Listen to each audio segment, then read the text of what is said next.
Hello and welcome to Avocado Light Foundation series, brought to you by Black Fundraisers UK and sponsored by the Tudor Trust. My name is Akiwumi and today I'll be sharing with you 5 top things to know about fundraising regulation. Now, number 1, how is fundraising regulated?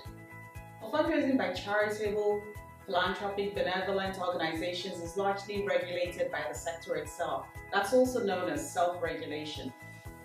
Under self-regulation, individual charities are the first point of call for any complaints and fundraising malpractices. If a charity is unable to resolve the complaint, the complainant can then escalate it to either the Scottish Fundraising Standards Panel for charities registered in Scotland or the Fundraising Regulator for charities that are registered in England, Wales and Northern Ireland. Number 2. What does the Fundraising Regulator do? The Fundraising Regulator sets and maintains the standards for charitable fundraising, and their mission is to ensure that fundraising is respectful, it's open, honest and accountable to the public. These standards for fundraising are outlined in the Code of Fundraising Practice and the associated rulebooks for street and door fundraising. The Fundraising Regulator also investigates cases where fundraising practices have led to significant public concern. They adjudicate complaints from the public, recommend best practice guidance, and they take proportionate remedial action where poor fundraising practice is judged to have taken place. Number 3, the Fundraising Preference Service, or FPS. This is a web-based service that is sometimes referred to as the reset button. It was set up in July 2017 and is overseen by the Fundraising Regulator. There's a telephone helpline service also available for those without access to a computer or who need help to complete the online form. The FPS allows the public to opt out of any and all charity fundraising communications, and that includes emails, telephone calls, addressed posts, and even text messages. Now, once the individual has provided their emails and submitted their request, the FPS sends an automatic email to the charity or charities concerned, who then have a 28-day deadline to remove the person's details from all their marketing lists.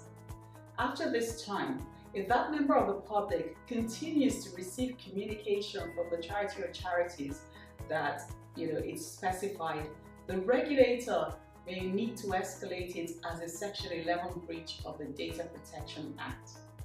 Charities who spend more than £100,000 on public fundraising have already been invited to enroll on the FPS. Smaller charities who spend less than that will be contacted to set up on the FPS once they receive their first request. And that's why it's really important to conduct your fundraising in line with the code. Number 4, the Code of Fundraising Practice. Now, this outlines the standards expected of all charitable fundraising organizations across the UK. These standards were developed by the fundraising community through the work of the Institute of Fundraising and were formally transferred to the Fundraising Regulator at its launch in July 2016. It's an invaluable free tool for all fundraisers and is available to download from the Fundraising Regulator's website. In addition to key principles and behaviors, it is useful for learning about the requirements for different areas of fundraising. Legal requirements are denoted as a must and must not with an asterisk, and best practice guidelines are denoted as a must and must not without any asterisks. Bookmark the page on the Fundraising Regulator's website or print it out and make sure you refer to it regularly as it's constantly being updated. Number 5. How does this affect my charity? Well, first of all, ignorance is not an excuse. It only takes one person to report your charity for you to come to the attention of the Fundraising Regulator. The consequence of this could be that you have bad publicity and get a fine, both of which all charities really want to avoid. On the other hand, having excellent fundraising practices will ensure that you're likely to raise even more funds from savvy donors and funders. So sign up to the updates from the regulator and get up to speed with the Code of Fundraising Practice.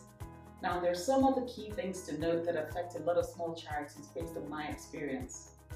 One of them is commission payments to consultants. Please avoid this if you can, unless three things have happened.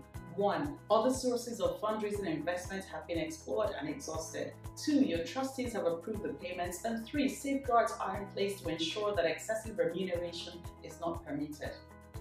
Also, all funds from a particular cause must, with an asterisk, be used for that particular cause. That's a legal requirement. Enough said.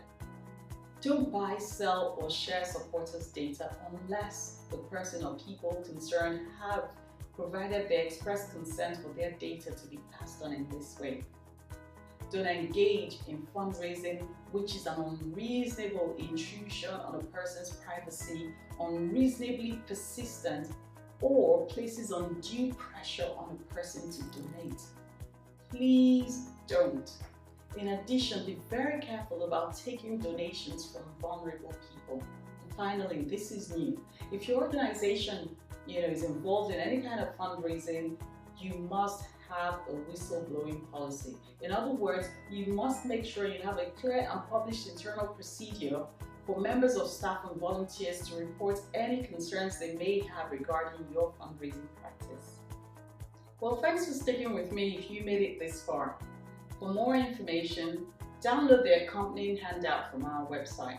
Check out the other videos in the Avocado Light Foundation series. They're designed to deliver operational excellence and funding success for your charity. Let us know how this has helped your charity fundraising. If there are any other subjects you'd like us to cover, tell us. And if you'd like us to arrange some training for your charity or would like to attend one of ours, let us know. Stay connected with us by email, by Twitter and Facebook, and by visiting our website. Goodbye and best wishes for your fundraising.